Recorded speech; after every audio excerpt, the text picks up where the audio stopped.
Lucía Pérez, directora de Amnistía Internacional, vuelve para la columna de Hacé Ruido. ¿Cómo estás? Bien, bueno, un gustazo reencontrarnos después de tanto tiempo. Pasaron tantas cosas Es cierto, en es estas, cierto. en estas semanas, así que nada, feliz de estar acá.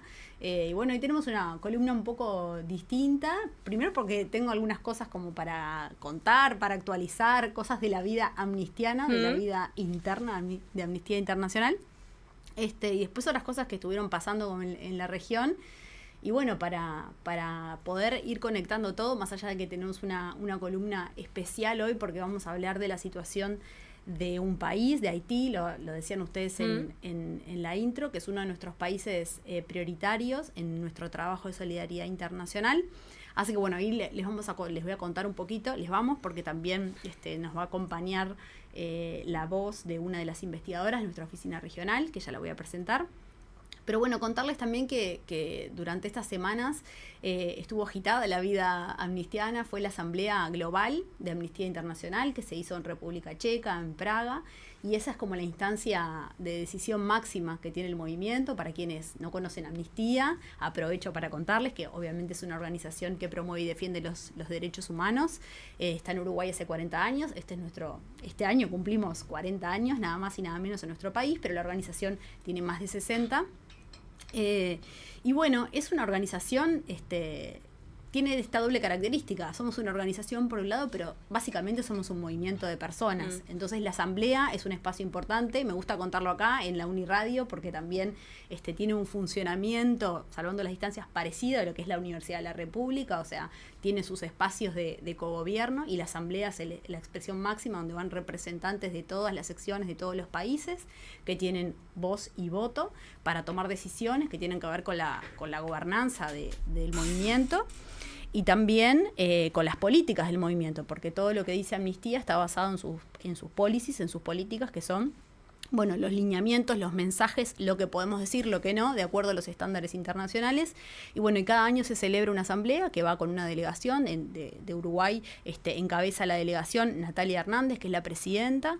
Y bueno, fue una asamblea muy fructífera en cuanto a discusiones sobre asuntos de gobernanza, sobre cómo nos vamos a organizar, la participación de los jóvenes, y también organizando futuras discusiones sobre los asuntos relevantes, ¿no? Sobre los distintos temas. Hace poquito Amnistía resolvió tener una política sobre inteligencia artificial. Estamos todo el tiempo revisando también nuestras políticas sobre el uso de la fuerza, de acuerdo a la situación que está, los distintos sucesos y episodios y conflictos armados que hay en el mundo. Entonces eso nos hace todo el tiempo estar revisando, ¿no? El año pasado, en diciembre, nos pronunciamos sobre el genocidio en Gaza por parte del Estado israelí. Entonces esta era la primera vez que Amnistía hacía un pronunciamiento de estas características. Y bueno, todo eso lo hacen los representantes del movimiento. Así que también aprovecho, además de contarles, de chusmearles un poco de en qué estuvimos este tiempo, también invitarles a ser parte. Amnistía es un movimiento abierto de personas. Quienes quieran pueden entrar a nuestras redes, a nuestra página web, y bueno, hacerse miembros, ser parte de nuestro grupo de defensoras, de activistas. Así que siempre las puertas están abiertas para quienes tengan múltiples intereses. Es una organización, movimiento interesante, diverso, versátil, así que son todos y todas muy bienvenidos y bienvenidas.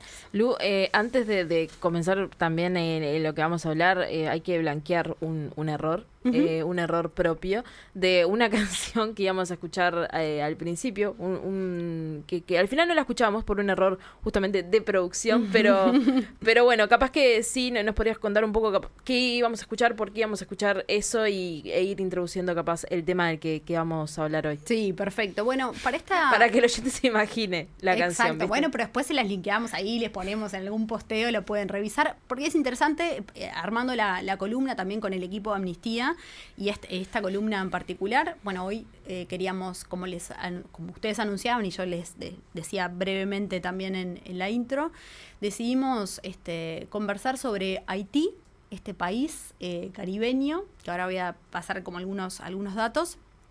Que bueno, que para quienes no saben, Haití es un país que viene atravesando una crisis política, institucional, social muy grave desde hace muchas décadas. Esto tiene que ver también un poco con su historia. Y bueno, es uno de los países prioritarios para la sección de Amnistía Internacional en Uruguay. Nosotros trabajamos, uno de nuestros valores y nuestros principios tiene que ver con la solidaridad internacional, para eso estamos, y eso es la potencia también de un movimiento como Amnistía. Y este año elegimos 3 situaciones, que no significa que no trabajemos sobre otras situaciones en el mundo, pero 3 que son prioritarias. Una tiene que ver con la situación en Palestina, el genocidio, la situación en la Franja de Gaza. Concretamente... Que vos decías que ustedes ya lo empezaron a nombrar por su nombre como genocidio, sí, a fines del año pasado, ¿no? Exactamente, hay un informe que documenta el genocidio. 2 años antes, Amnistía había lanzado un informe sobre el apartheid de Israel sobre la población palestina. Es decir, esto es una situación sobre la que Amnistía viene trabajando, ¿no? También denunciando la ocupación y los desplazamientos de la población palestina de su tierra. Y bueno, como les contaba al principio, no para aburrirles, sino también para entender como la lógica y por qué a veces una organización como Amnistía también demora, ¿no? Aunque bueno, hay gente todavía que no reconoce que esto es un genocidio, o sea que no siempre puede uno estar más por eso atrasado que... Hacía esta aclaración de que ustedes reconocieron esto como genocidio, porque tampoco es algo que se esté diciendo a la ligera, no es que en todas las organizaciones o todos los gobiernos lo estén reconociendo. No. Y Amnistía lo pudo hacer porque tiene la capacidad de desplegar equipos de manera territorial, documentar, investigar. Bueno, parte de las columnas que habíamos pensado también, seguramente en algún momento hablemos específicamente de esta situación, pero todo lo que Amnistía dice está documentado, digamos. Nuestros pronunciamientos tienen que ver con los procesos de política interna, es decir, cómo adaptamos al análisis de las situaciones, los estándares internacionales, y hay cosas que si no tienen evidencia empírica, bueno, no podemos referirnos. Eso es un... dar rigurosidad al trabajo y a los pronunciamientos, a los mensajes de Amnistía. Y bueno, podemos hablar hoy de genocidio gracias a que se hizo ese proceso de investigación riguroso y de manera independiente, ¿no? Que esto es una característica que tiene Amnistía que la hace también distinta, que bueno, nuestros principios tienen que ver con la solidaridad internacional y los estándares en derechos humanos, y bueno, eso implica señalar a distintos gobiernos, no importa su color, su condición, sus características. Y bueno, nuestro trabajo no es ser condescendientes con los gobiernos, sino denunciar las violaciones de derechos humanos. Y esto es lo que está pasando en Gaza. Después decimos, nombramos a Gaza, pero después había 2 casos Venezuela más. es la otra situación, y Haití, ¿no? Y esto nos trae a la columna de hoy Haití porque... En realidad es una situación muy crítica desde hace mucho tiempo, como decía. Tiene la particularidad de haber tenido una intervención colonial, bueno, como toda la región, digamos, pero en el caso de Haití, esto lo ha subsumido a este país en una crisis brutal. Tiene que ver también con su legado y su revolución nacional temprana, ¿no? La abolición de la esclavitud también temprano, que eso para lo que fue la región. Y eso le trajo muchos problemas en aquella época, le trajo muchos problemas con la colonia. Primero fue colonia española, luego fue cedida a Francia. Uno de los idiomas oficiales es el francés, el primero es el criollo haitiano, ¿no? El creol.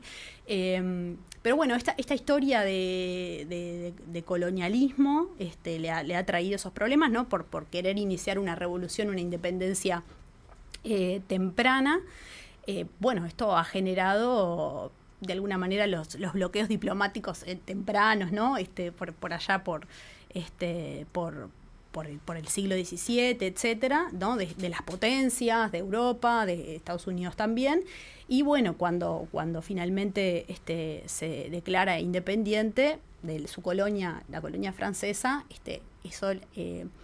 la condición o el requisito para el reconocimiento de la independencia fue una indemnización enorme a Francia que se pagó durante más de un siglo. que bueno, que dejó a Haití en una situación muy, muy complicada.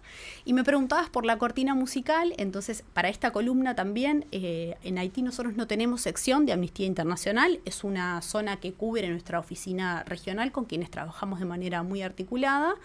Y bueno, la oficina regional, que es parte del Secretariado Internacional de Amnistía, lanzó en febrero de este año un informe sobre las infancias en Haití.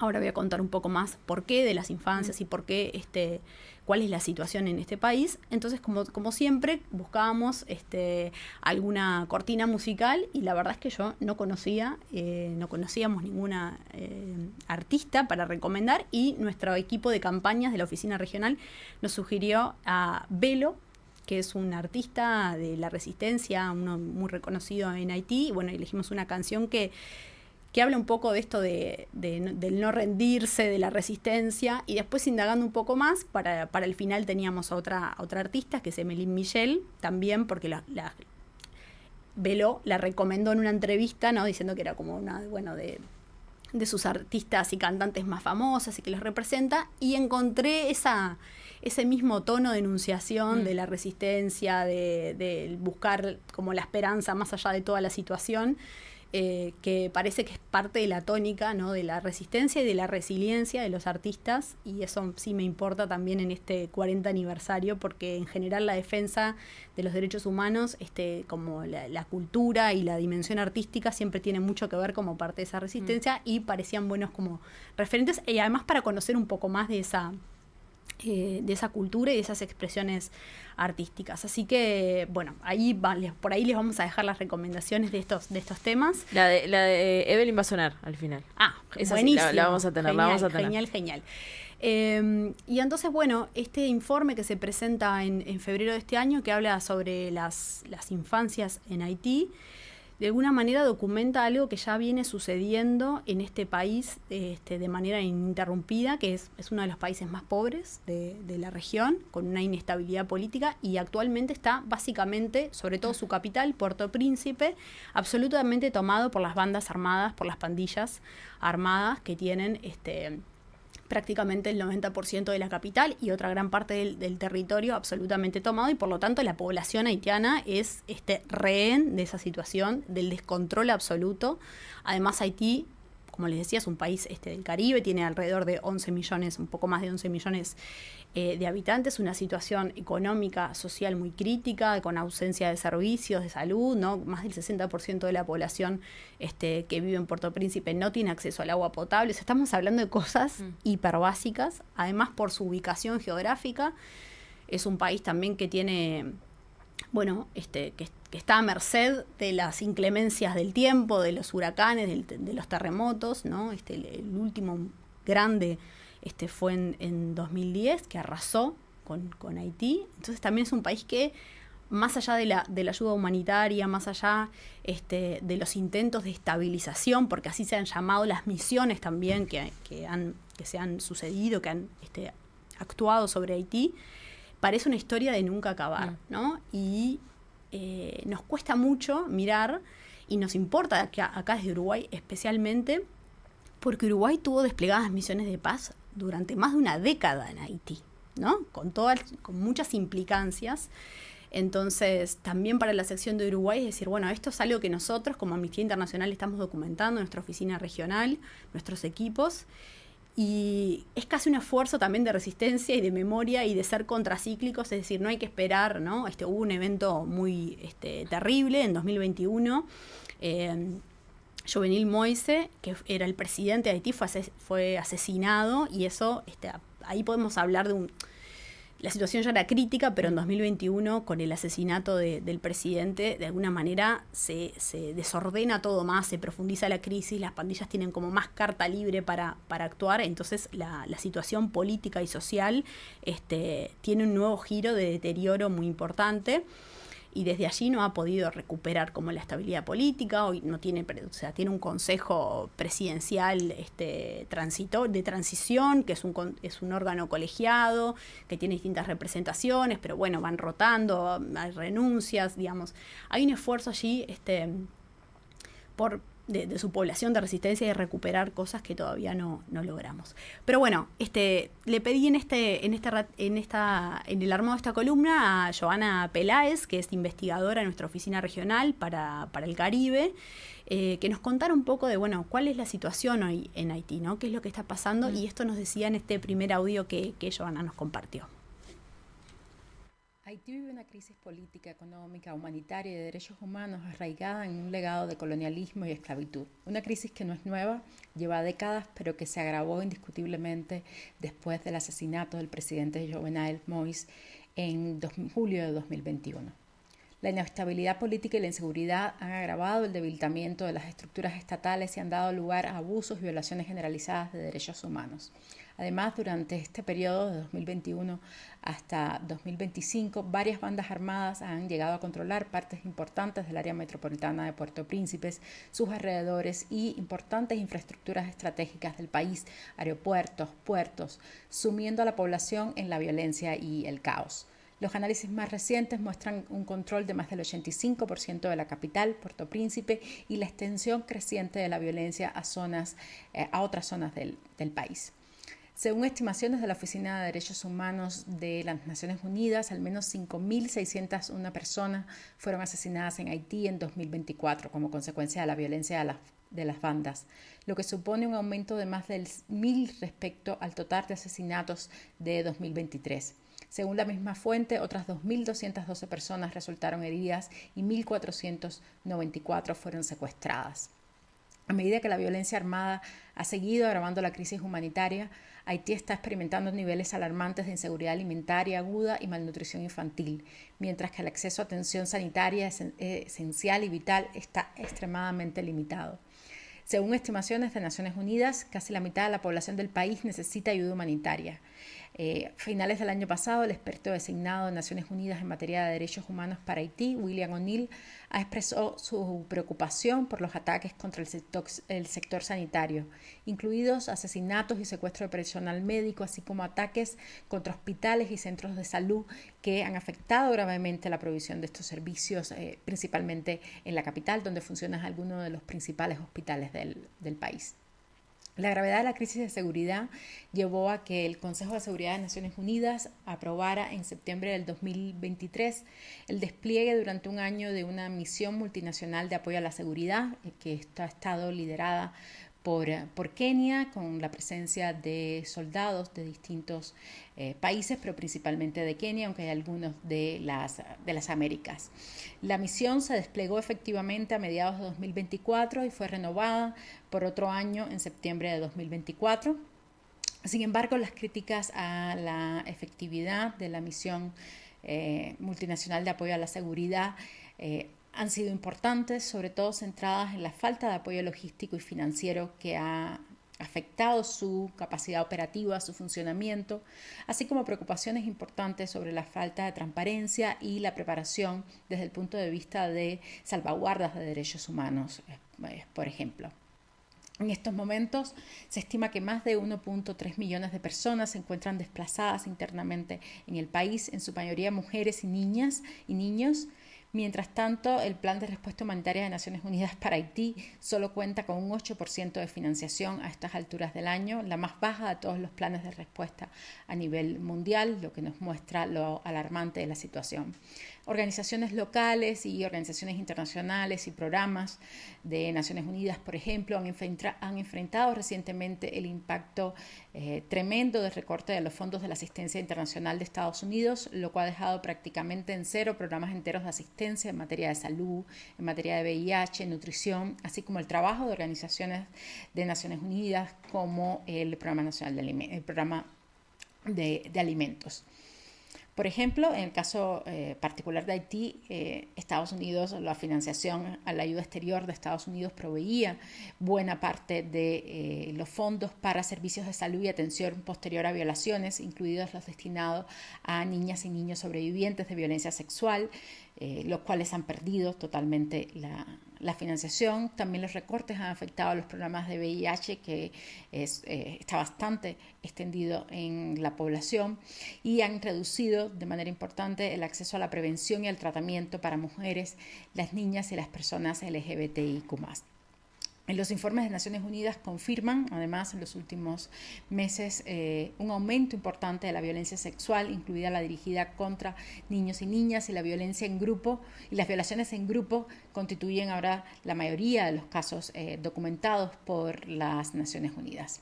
Adicional a esto, durante esta crisis, cientos de miles de personas han huido de la violencia extrema en los últimos años y han enfrentado políticas migratorias racistas y discriminatorias en varios destinos de las Américas. Recientemente, los recortes en la financiación también han afectado refugios y han afectado a los grupos que prestan servicios esenciales a los migrantes en situaciones peligrosas o difíciles, incluidos los refugiados, los solicitantes de asilo y los desplazados internos, con efectos generalizados y devastadores. Por ejemplo, a lo largo de la frontera entre Haití y República Dominicana, los proveedores de servicios que asisten a personas deportadas han visto obligados a reducir la ayuda, incluyendo alimentos, refugio, transporte, asistencia médica. La expiración del estatus de protección temporal para las personas haitianas en Estados Unidos probablemente sobrecargará aún más una infraestructura de apoyo ya agotada con el aumento de las deportaciones. Gran resumen que hace Joana, ¿no? de la situación, y que estoy segura que deben faltar obviamente un montón de cosas, pero sintetiza bastante bien lo que está sucediendo. Exacto, y además, bueno, tenemos más información también que nos pasó, seguramente no nos dé el tiempo para explorar más, pero lo que sí es una situación crítica absoluta, ¿no? Desde el punto de vista migratorio, desde el punto de vista de la asistencia sanitaria, desde el punto de vista político, es como, ¿no? Es realmente la imagen del resquebrajamiento de una estructura, ¿no? Y esto, si lo pensamos, son décadas y décadas, es parte como de su historia, ¿no? Entonces, realmente, este informe de Amnistía, el que mencionaba de febrero, que focaliza en las infancias, tiene que ver con un legado de violencia absoluta y de desamparo también, ¿no? Porque imagínense que en estas condiciones la justicia tampoco es que esté, ¿no?, operando, y que incluso muchas veces, y quiero poner la atención sobre esto, porque como decía hace un rato, Haití ha tenido muchas intervenciones de misiones de paz, de misiones específicas de estabilización, como decía, en las que participa Uruguay. Y bueno, y esos siempre son procesos que tienen luces y sombras. Por un lado, la ayuda humanitaria y la intervención es necesaria, porque es un contexto que evidentemente el propio país por sí mismo no ha podido resolver. Pero por otro lado, también estas intervenciones tienen que ser muy cuidadas, muy cuidadosas y muy responsables también, ¿no? Solamente para hacer una mención a esto, incluso la intervención en las misiones de paz de Uruguay en Haití durante tanto tiempo ha tenido, ¿no?, situaciones de denuncia de violencia sexual, de reclamos de paternidad también, ¿no? Entonces, las intervenciones militares en los países también tienen ese otro, la asistencia humanitaria, ¿no?, vía misiones de paz, tienen esos otros costados que no hay que dejar de tener en cuenta.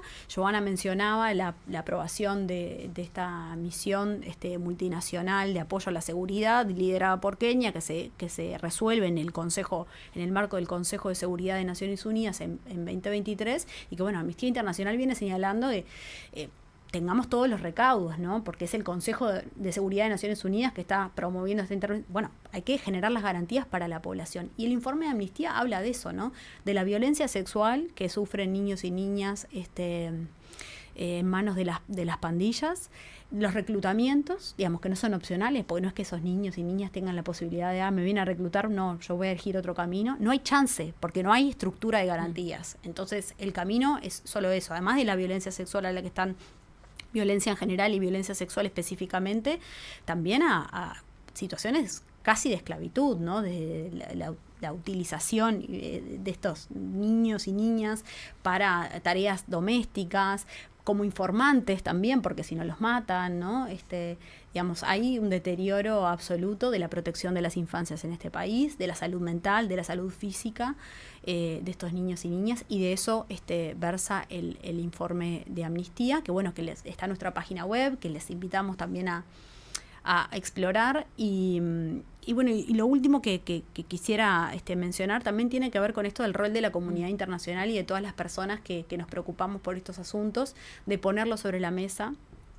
Es cierto que tuvo este pico de de prensa, por así decirlo, en 2021 con el asesinato del presidente, pero esto está pasando, o sea, es la vida cotidiana de esta gente, ¿no? Entonces me parece que es tan grave como otras situaciones que hay, y bueno, y también es responsabilidad, y por eso elegimos priorizar este país, de ponerlo una y otra vez sobre la mesa, incluso cuando no haya pasado nada, no tengamos ese outlier que captura la atención de los medios, aunque sí debería decir que ayer el secretario general de la OEA presentó una hoja de ruta sobre Haití que fue votada en la última asamblea general de la OEA en este junio pasado, y curiosamente ayer fue presentado. Entonces, bueno, parte de lo que se propone obviamente es la estabilización política del país, poder garantizar elecciones, ¿no? Porque para reemplazar este Consejo Presidencial de Transición de una manera efectiva. Y todo eso se tiene que dar con cooperación internacional, pero con una cooperación y una asistencia, como decíamos, que tiene que tener todas las garantías para la población, ¿no? Sí, ahí yo hace mucho tiempo que me hago esta pregunta, sacando un poco de, bueno, también qué rol puede jugar Uruguay, pero también pienso en el rol que están teniendo las organizaciones internacionales, tanto la OEA, Naciones Unidas, en esto, porque a veces parecen completamente... por gobiernos autoritarios, pienso obviamente en el de Israel con Benjamín Netanyahu, en el de Estados Unidos con Trump, en Rusia también con Vladimir Putin. ¿Qué legitimidad tienen también y qué poder terminan teniendo las organizaciones, más allá de que saquen los informes y que se preocupen porque es necesario, alguien tiene que hacerlo, pero al final del día hoy qué rol están teniendo, qué capacidad de acción real tienen. Sí, bueno, que es preocupante pensarlo también. Totalmente, ¿no? Es una pregunta que nos hacemos y que a las pruebas nos tenemos que remitir. Evidentemente el sistema de protección, ¿no? La forma que nos hemos dado socialmente de combatir, de vigilar, ¿no? la paz internacional, bueno, está mostrando su debilidad, ¿no? Sus limitaciones. Eso es cierto, digamos, hay una situación ahí de una crisis de legitimidad también sobre su capacidad de resolver determinados asuntos. Pero bueno, por ejemplo, para pensarlo desde el Consejo de Seguridad de Naciones Unidas, tiene que ver con su propia estructura y la capacidad de veto y la integración de quiénes son los miembros permanentes, que son básicamente los que bloquean, ¿no? Para algunos asuntos sí, para otros no. Entonces, bueno, creo que ahí hay que dar discusiones serias, pero eso involucra a los estados. Es decir, todo lo que sucede requiere del compromiso, la participación seria y responsable de quienes integran, ¿no? De quienes firman y quienes han acordado que es la modalidad de negociación o de acuerdos o de intervención en determinadas situaciones, que eso no quiere decir que esté todo bien o que no se puedan reformular o que no necesiten reformularse. Creo que todos sabemos que eso es necesario. Pero bueno, es una pregunta la que vos haces, que nos hacemos muchas personas, que en general la respuesta es como bastante angustiante, pero por otro lado, ¿qué pasaría si no estuviera? Exacto, ¿no? por eso. ¿Qué más, o sea, cuán peor podría ser todo? Entonces, este es el sistema que hoy tenemos, es un sistema que tiene su fragilidad, que la está evidenciando, y que parte de esa fragilidad es fragilizado por los propios integrantes, digamos, ¿no? Y me parece que eso hay que ponerlo sobre la mesa. Y que, bueno, la respuesta, por ejemplo, de Estados Unidos para volver al asunto de la OEA en relación con el financiamiento, el retiro de los financiamientos a los fondos, ¿no? de Haití, pero por otro lado levanta la protección a los refugiados y las personas inmigrantes haitianas en Estados Unidos, porque, bueno, la situación mejora. Entonces es también una hipocresía que el resto de la comunidad internacional tiene que poder señalar y poner sobre la mesa, porque es la vida de esta gente. Bueno, y ahí entonces, no sé si nos va a dar el tiempo, pero por mí lo escuchamos. Teníamos un audio más igual de Joana hablando justamente de este rol de la comunidad internacional en estas situaciones, sí, ¿no? Si tenemos tiempo lo escuchamos. Sí. Es el tercero. Exacto, es el tercero. El tercero. Ahí va. Dale, vamos. El 12 de febrero de 2025, Amnistía Internacional publicó un informe sobre el impacto de la violencia de las bandas en la niñez en Haití. La investigación se llevó a cabo entre mayo y octubre de 2024, incluyendo un despliegue sobre terreno en Puerto Príncipe en septiembre de 2024 y abarcó violaciones y abusos en 8 comunas del Departamento Oeste.